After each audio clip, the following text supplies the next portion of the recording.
Sir నమస్కారం sir. నమస్తే అండి. సార్ రీసెంట్ టైమ్స్‌లో ఎల్ఎన్‌టీ చైర్మన్ సుబ్రహ్మణ్యన్ గారు ఇచ్చిన ఒక స్టేట్మెంట్ అనేది దేశవ్యాప్తంగా కూడా చర్చనీయాంశంగా మారిపోయింది సార్. ఆయన పైన తీవ్ర విమర్శలు కూడా వచ్చాయి. అంటే 1 వీక్‌లో 90 అవర్స్ వర్క్ చేయాలి ఎంప్లాయీస్ అందరూ అని చెప్పేసి స్టేట్మెంట్ ఇచ్చారు. సో దీనిపైన చాలా మంది సినిమా ఇండస్ట్రీ వాళ్ళు అండ్ బిజినెస్ మ్యాన్లు వీళ్ళందరూ కూడా రియాక్ట్ అయిపోయారు. 90 అవర్స్ వర్క్ చేయడం ఏంటి అని చెప్పేసి. ఇటువంటి స్టేట్మెంట్ గతంలో నారాయణ గారు కూడా ఇవ్వడం మనం చూసాం సార్. దీనిపైన ఫస్ట్ రియాక్ట్ అయిన దీపికా పదుకొనె గారు ఆమె తన సోషల్ మీడియా ద్వారా కూడా విచారం వ్యక్తం చేశారు, విమర్శలు కూడా చేశారు. మరి 90 గంటలు వర్క్ చేయాలి అన్న ఒక స్టేట్మెంట్ ఇచ్చారు కదా, దీనిపైన మీ రియాక్షన్ ఏంటి సార్? అంటే దీనికంటే ముందు ఇన్ఫోసిస్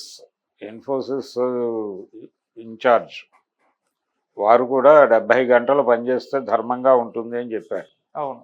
వారి తర్వాత ఈ ఎల్ఎన్టీ పెద్ద ఆయన 90 గంటలు అనటం మాత్రమే కాకుండా ఒక అడుగు ముందుకేసి ఆదివారం కూడా పనిచేస్తే నాకు ఆనందంగా ఉంటుంది అన్నాడు ఆయనకి. ఆదివారం కూడా ఉద్యోగులు పనిచేస్తే పద్ధతిగా ఉంటుంది, నేను కూడా పనిచేస్తాను అన్నాడు ఆయన. సరే, వారు పనిచేస్తారా లేదా అనే దాంతో సంబంధం లేదు, కానీ యజమాని కాబట్టి, ఆయన బాస్ కాబట్టి ఆయన వచ్చి కూర్చుంటాడు. అందరూ కూడా వచ్చి కూర్చోవాలి అనేది ఆయన తాపత్రయం. ఆయన వ్యాపారం, ఆయన శ్రద్ధ వేరు. వీళ్ళు కేవలం పనివారు మాత్రమే. పనివారికి పని చేసినందుకు వేతనం ఇస్తారు, లాభాల్లో వాటాలు ఇవ్వరు. ఎల్ఎన్టీ సంస్థ ప్రతి సంవత్సరం సంపాదించేటువంటి లాభాల్లో వీళ్ళెవరికి వాటాలు రావు. అది సోలోగా వారికి మాత్రమే వెడుతుంది, వారికి వారి డైరెక్టర్లకి తప్ప. ఉద్యోగస్తులు అందరికీ పంచుతాను అంటే అందరూ పనిచేస్తారు. ఇప్పుడు ఆయన ఏం చెప్పాలంటే, అందరం కలిసి 24 అవర్స్ ఇక్కడే ఉండి పనిచేద్దాం, వచ్చిన లాభాల్లో అందరికీ సమాన వాటా అని అనేంత విశాల హృదయం ఉంది ఆయనకి. ఆ హృదయం ఉన్నప్పుడు ఇలాంటి ప్రకటనలు చేయవచ్చు. రెండోది, ఇక్కడ ఇంకో మాట అన్నాడు ఆయన కొంచెం ఆవేశంగా. ఇంట్లో కూర్చుని ఏం చేస్తారు మీరు, 8 గంటల పని దినం అనే పద్ధతిలో ఏదో మీరు ఉద్యమాలు చేశారు గతంలో. మేడే గొడవ అదే కదా. మేడే అనే రోజు ఎందుకు జరుపుకుంటున్నారు అంతర్జాతీయ కార్మిక దినోత్సవంగా? ఆ రోజున చికాగోలో ఈ పని గంటల వివాదమే సమస్యగా మారి 8 గంటల పని దినానికి అంగీకరింపజేసి ఆ పోరాటంలో రక్తంతో తడిసినటువంటి కార్మికుల చొక్కాల నుంచి ఎర్ర జెండా పుట్టింది అని కదా చరిత్ర చెప్తోంది. కాబట్టి మేడే పోరాట స్ఫూర్తితో 8 గంటల పనిదినం నడుస్తోంది. కొన్ని చోట్ల 6 గంటలే పనిదినం అమలవుతున్నటువంటి సందర్భాలు కూడా ఉన్నాయి. మేధో శ్రామికులు 8 గంటలు కాదు, 6 గంటలు పనిచేస్తే బాగుంటుంది అనే ఒక అభిప్రాయం కొన్ని చట్టాలు కొన్ని చోట్ల ఉన్నాయి. అంటే ముఖ్యంగా మేధోశ్రమ అంటే ఈ జర్నలిజంలో ఉన్నవారు అలాంటి వాళ్ళు 6 గంటలు పనిచేస్తే చాలు అనే, అంతకంటే ఎక్కువ స్ట్రెయిన్ ఇవ్వటం కరెక్ట్ కాదు అన్న టోన్లో కూడా ఒక అభిప్రాయాలు ఉన్నాయి. అయితే ఇవన్నీ పక్కన పెట్టి ఆయన వాంటెడ్గా 8 గంటలు కాదు, 8 గంటల పని దినం ఒకవేళ ఉందనుకుంటే 8 గంటలు పనిచేసేసి ఇంటికి వెళ్ళి ఏం చేస్తారు మీరు అని క్వశ్చన్ చేస్తున్నాడు. అంటే ప్రైవేట్ లైఫ్లోకి, వ్యక్తుల ప్రైవేటు జీవితాల్లోకి ఆయన ప్రవేశించే ప్రయత్నం చేస్తున్నాడు. నా దగ్గర పని చేస్తున్నప్పుడు సీసీ కెమెరాలు ఉంటాయి, వాటి పర్యవేక్షణలో మీరు పనిచేస్తున్నారా లేదు కబుర్లాడుతున్నారా అనేది మేము చెక్ చేస్తాం. ఆ తర్వాత ఇంటికి వెళ్ళి ఏం చేస్తారు మీరు? సహజంగా వారి నాలెడ్జ్ ప్రకారం మీ భార్యల మొహాలు చూస్తూ ఏముంటారు ఇంట్లో, వాళ్ళకు కూడా మీ మొహం చూసి బోరు కొడుతుంది కదా, ఆఫీస్కి వచ్చేసేయండి అంటున్నాడు ఆయన. ఆఫీస్ కూడా బోరే కదా. మరి ఇంట్లో ఉంటే అంత సమయం భార్య మొహం చూడటం బోర్ అని ఎలా అయితే అన్నాడు, ఆఫీస్లో కూడా అదే సిస్టమ్ ఉంటుంది. అదే సిస్టమ్ ముందు కూర్చుని 8 గంటలు కాదు 14 గంటలు పనిచేయాలి, 15 గంటలు పనిచేయాలి అంటే ఎలా? అక్కడ బోర్ వచ్చేస్తుంది కదా వారి అభిప్రాయం ప్రకారమే. రెండోది, ఆయన ఏమనుకుంటున్నాడంటే కార్మికులు అందరూ కూడా, పని వాళ్ళందరూ కూడా వారి వారి కార్యాలయాల్లోనే ఉండిపోవాలి అనుకుంటున్నాడు. ఒక పని చేయవచ్చు ఇలాంటి వాళ్ళు, వారి సంస్థల్లో పనిచేసే వారందరికీ అకామిడేషన్ అక్కడే ఇచ్చేసి వాళ్ళ సంసారం కూడా అక్కడే పెట్టి ఆ సంసారాలకు కావలసినటువంటి అవసరాలు కూడా తనే ఫుల్ఫిల్ చేస్తూ అక్కడే ఉంచినప్పటికీ ప్రపంచం అంగీకరించదు. ఎందుకు అంగీకరించదు అంటే క్యాజువల్గా చాలామంది ఖండించారు, ఇదేంటి చాలా ఓవర్ యాక్షన్ చేస్తున్నాడు ఇతను అని అన్నారు. కానీ టెక్నికల్గా అతనికి ప్రాబ్లమే. ఎందుకంటే మనిషి లీజర్ టైం మీద ఆధారపడి చాలా వ్యాపారాలు ఉన్నాయి. ఉదాహరణకి మద్యం వ్యాపారం ఉంది, దాంతోపాటు ఎంటర్టైన్మెంట్ బిజినెస్లు ఉన్నాయి. ఇట్లా ప్రతి ఒక్కళ్ళు ఆఫీసులకే పరిమితం అయిపోతే ఇవన్నీ ఎవరు కన్జ్యూమ్ చేయాలి? ఇవన్నీ కూడా కన్జ్యూమ్ అయితేనే కదా ఆర్థిక వ్యవహారం నడిచేది.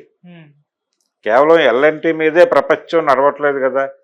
లేదు, ఎల్ఎన్టీ ఉద్యోగులు వాళ్ళు బయటకు వచ్చిన తర్వాత వాళ్ళకి ఒక జీవితం ఉండాలి, ప్రైవేట్ జీవితం. ఈ ప్రైవేట్ జీవితం మీద ఆధారపడి కొన్ని వ్యాపారాలు నడుస్తాయి. ఆ వ్యాపారాలు వాళ్ళందరూ ఈయన మీద దాడి చేస్తారు. ఇప్పుడు బయటకు వచ్చి 4 చోట్ల తిరిగితే కదా టూరిజం డెవలప్ అయ్యేది. సెలవులు పెట్టడం ద్వారా ఒక ఎకానమీ డెవలప్ అవుతుంది, కొంత డబ్బులు మార్కెట్లో సర్క్యులేషన్లోకి వస్తాయి. ఈ 3 నెలల్లో 4 నెలల్లో పనిచేసిన సేవింగ్స్ అన్నీ పట్టుకుని ఊరు బయలుదేరుతారు. ఇప్పుడు సంక్రాంతికి ఇక్కడ నుంచి ఆంధ్ర వాళ్ళందరూ వెళ్ళిపోతున్నారు. అక్కడ చెక్ పోస్టుల దగ్గర రష్ చూడండి అని వీడియో ప్రదర్శన పెట్టారు కదా అన్ని ఛానల్స్లోనూ. అంటే వెళ్ళని వాళ్ళు ఏమిటి, ఈ డబ్బులు ఈ 3 నెలల్లో కూడబెట్టిన డబ్బులు అక్కడికి వెళ్తే అయిపోతాయి అని ఆగిపోయిన వాళ్ళు కూడా ఉన్నారు కదా. వెళ్ళిన వాళ్ళు ఆ డబ్బులు అవగొట్టేసుకుని మళ్ళీ ఎంటీ పాకెట్స్తో వస్తారు. వచ్చిన తర్వాత మళ్ళీ రోజువారీ యుద్ధం మొదలైపోతుంది. సో ఈ డబ్బులు ఎక్కడో చోట, సంపాదించిన డబ్బులు ఎక్కడో చోట ఖర్చు పెట్టాలి. ఖర్చు పెట్టాలంటే ఖర్చు పెట్టడానికి వాడికి ఒక టైం ఇవ్వాలి.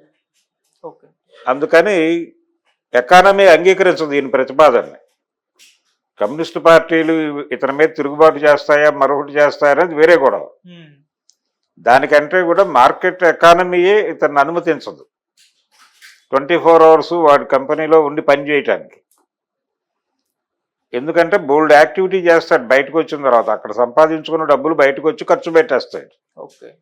అతనేం జేబులో పెట్టుకోడు, ఎవరు జేబులో పెట్టుకోరు. ఇలాంటి సందర్భంలో వీళ్ళు మార్కెట్ ఎకానమీలో ఉన్నటువంటి పారిశ్రామికవేత్తలు అయి ఉండి ఇలాంటి మాటలు మాట్లాడటం చాలా ఆశ్చర్యకరమైన. 70 గంటలని నారాయణన్, వీరేమో ఈ సుబ్రహ్మణ్యం గారు 90 గంటలని 100 గంటలని 24 hours ఆఫీస్లోనే ఉండాలి, బయట ప్రపంచం ఉండకూడదు అనుకోవడం తప్పు. ఎందుకంటే మనిషికి బయట జీవితం ఉంటే రిలాక్స్ అవుతాడు. ఇల్లు అనేది దేనికి ఉంది? ఇల్లు అనేది ఎందుకు ఉందంటే మనిషి పనిచేసి అలసిపోయి వెళ్ళిపోయి రెస్ట్ తీసుకుని మరొక పని దినాన్ని ప్రభావవంతంగా ప్రారంభించి ముగించటం కోసం, అతనికి శక్తినివ్వటం కోసం ఇల్లు ఉంది. రెస్ట్ హౌస్ అంతే కార్మికుడికి. అక్కడేమీ లగ్జరీస్ ఉండవు, వెళ్ళిపోయి కాసేపు తినేసి పడుకుంటాడు అంతే. ఆ ఉన్న కాసేపు ఏదో ఓటీటీలో ఏదో సినిమా చూస్తాడు, ఇంకొంచెం ఓపిక ఉంటే భార్యా పిల్లలను తీసుకుని సినిమాకి వెళ్ళి అక్కడ కొన్ని డబ్బులు ఖర్చు పెట్టి వస్తాడు. ఇలాంటి ఒక ఫ్రెండ్స్తో కాసేపు ఏదైనా బార్కి వెళ్ళి కూర్చుని కాసేపు మందు కొడతాడు. ఈ యాక్టివిటీ నడవాలి కదా, ఈ ఎకనామిక్ యాక్టివిటీస్ కూడా నడవాలిగా ప్యారలల్గా. ఇన్ని వ్యాపారాలు దీని మీద ఆధారపడి ఉన్నాయి, లీజర్ టైం మీద. ఈ లీజర్ టైం మీద ఆధారపడి ఉన్న వ్యాపారాల వాళ్ళందరూ కలిసి ఆయన్ని కొడతారు సుబ్రహ్మణ్యం గారిని. 24 hours నువ్వు తాళం వేసి పెడతానంటే కార్మికులు. సంక్షేమ పథకాల ద్వారా మనుషులకి అందేటువంటి డబ్బులు కూడా తిరిగి మార్కెట్లోకే వచ్చేయాలి. ఎందుకు మార్కెట్లోకి రావాలి అంటే వాడు ఖర్చు పెట్టాలి, దాచిపెట్టుకోకూడదు. దాచిపెట్టుకోవడానికి కాదు డబ్బులు, ఖర్చు పెట్టడానికే డబ్బులు. ఇది మార్కెట్ ఎకానమీ సిద్ధాంతం. కాబట్టి ఎవరైనా సరే ఖర్చు పెట్టాలి. రోజుకి ఇంత ఖర్చు పెట్టకపోతే అతన్ని దేశద్రోహిగా ప్రొజెక్ట్ చేసేసి ఏదైనా చేయవచ్చు. అటువంటి పరిస్థితిలో వెళ్ళిపోయాం మనం ఆల్రెడీ. రోజుకి కనీసం ఇంత ఖర్చు పెట్టాలి, అంత ఖర్చు పెట్టాలంటే నువ్వు అంత సంపాదించాలి. అందుకోసం నీకు అవకాశం కల్పిస్తాం పని చేయటానికి. నీకు జీతం ఇస్తోంది దాచిపెట్టుకోవడానికి కాదు, ఖర్చు పెట్టడానికి. కాబట్టి ఇలాంటి సమాజంలో ఉంటూ కనీసం దీని గురించిన మినిమం అంటే ఏమాత్రము అవగాహన లేకుండా మాట్లాడటం అది. దీనికి పెద్ద వాళ్ళు ఏదో మానవత్వాన్ని మంట కలిపేస్తున్నారు, లేకపోతే మానవత్వాన్ని మంట గలపడం అనేది న్యాచురల్గా జరిగేదే. ఓకే, అది వేరే గొడవ. బానిసలుగా మార్చేస్తున్నారు ప్రపంచాన్ని, దీని మీద ఉద్యమాలు చేయాల్సిన అవసరం ఉంది అనుకోనక్కర్లేదు. మార్కెట్ ఎకానమీ ఇట్ సెల్ఫ్ దాన్ని వ్యతిరేకిస్తుంది, దాడి చేస్తుంది. కుదరదు అబ్బాయి, నువ్వు చాలా ఓవర్ యాక్షన్ చేస్తున్నావు. అక్కడ బతకడానికి చాలా కంపెనీలు ఉన్నాయి, రకరకాల ఉత్పత్తులు ఉన్నాయి, అవన్నీ కూడా కన్జ్యూమ్ అవ్వాలి కదా. అవన్నీ కన్జ్యూమ్ అవ్వాలంటే వీడికి ఆ టైం ఇవ్వాలి. మనం నిద్రపోవటానికి పని చేయడానికి మాత్రమే టైం లెక్కేస్తున్నారు. అవి రెండు ఉంటే సరిపోదు. ఇంకొంచెం టైం, నిద్రపోయే టైము, పనిచేసే టైముతో పాటు మార్కెట్లో రిలీజ్ అవుతున్నటువంటివి కన్జ్యూమ్ చేయడానికి కూడా కొంత టైం ఇవ్వాలి. సిగరెట్లు తాగటానికి టైం ఇవ్వాలి, మందు కొట్టడానికి టైం ఇవ్వాలి, ఇంకెక్కడికో వెళ్ళటానికి టైం ఇవ్వాలి. ఇస్తేనే ప్రపంచం బతుకుతుంది, లేకపోతే ప్రపంచం చచ్చిపోతుంది. ఎల్ఎన్టీ ఒకటే ఉంటుంది. ఇవేవీ లేకపోతే ఎల్ఎన్టీ కూడా ఉండదు, అది కూడా చచ్చిపోతుంది. అందుకని మార్కెట్ ఎకానమీలో ఉంటూ ఇండస్ట్రియలిస్టులు అయి ఉండి ఇలాంటి అపభ్రంశపు మాటలు, ఎన్టీ రామారావు గారి భాషలో చెప్పాలంటే అపభ్రంశపు మాటలు మాట్లాడుతున్నారు వీళ్ళు. ఇది చాలా దుర్మార్గం. రెండోది, ఒకవైపు ఆర్టిఫిషియల్ ఇంటెలిజెన్స్ వచ్చేసి ఉద్యోగాలు ఉంటాయో ఊడతాయో అనే చర్చ జరుగుతున్నటువంటి సందర్భము నడుస్తోంది ప్యారల్గా. కానీ వీళ్ళు ఇక్కడ మనుషులు కంపెనీలో ఉండాల్సిన అవసరం ఉందని మాట్లాడుతున్నారు. వీళ్ళిద్దరూ తక్కువ వాళ్ళేం కాదు, ఇద్దరు ప్రపంచాన్ని రెగ్యులర్గా టెక్నాలజీలో వస్తున్న డెవలప్మెంట్స్ అన్నీ వీళ్ళు అర్థం చేసుకుని స్టడీ చేసేటువంటి వాళ్ళే. అయినప్పటికీ ఈ మాట అన్నారంటే ఇక్కడ మనం తెలుసుకోవాల్సింది ఏంటంటే క్రియేటివిటీ అనేది ఖచ్చితంగా మనిషికి మాత్రమే ఉంటుంది, యంత్రానికి ఉండదు.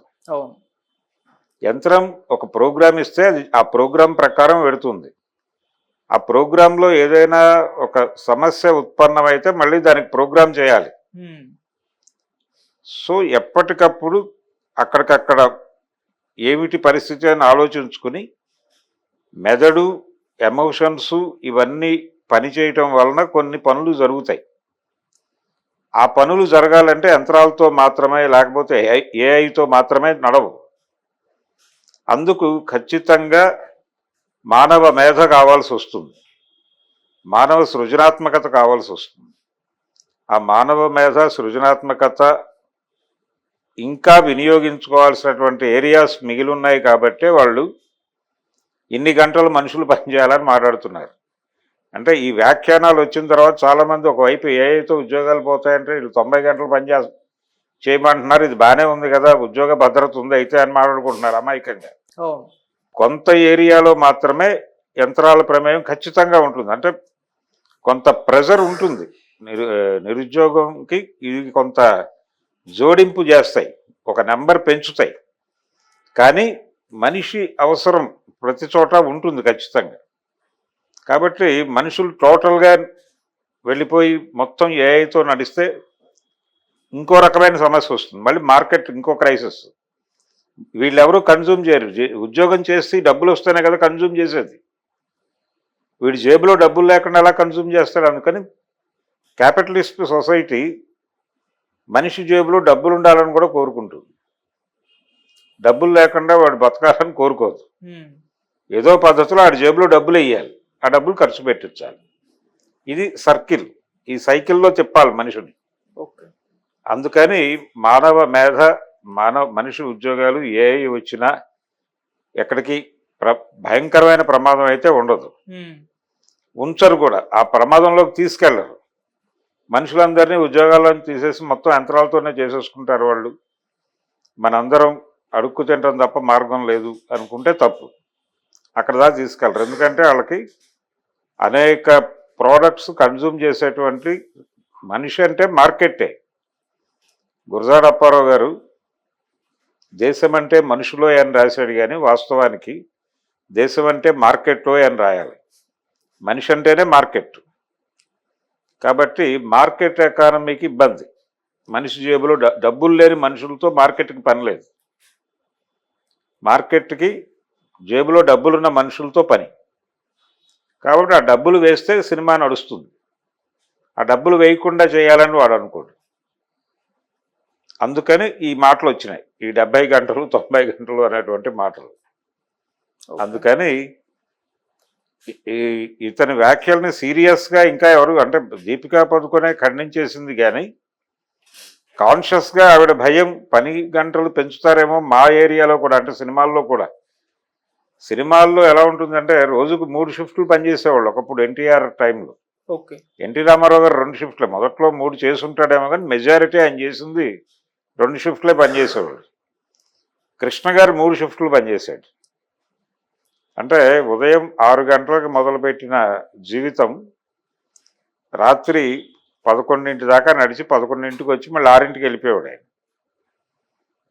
ఇలా చేయటం వల్లనే 350 సినిమాలు ఆయన చేశాడు, 300 సినిమాలు రామారావు గారు చేశాడు.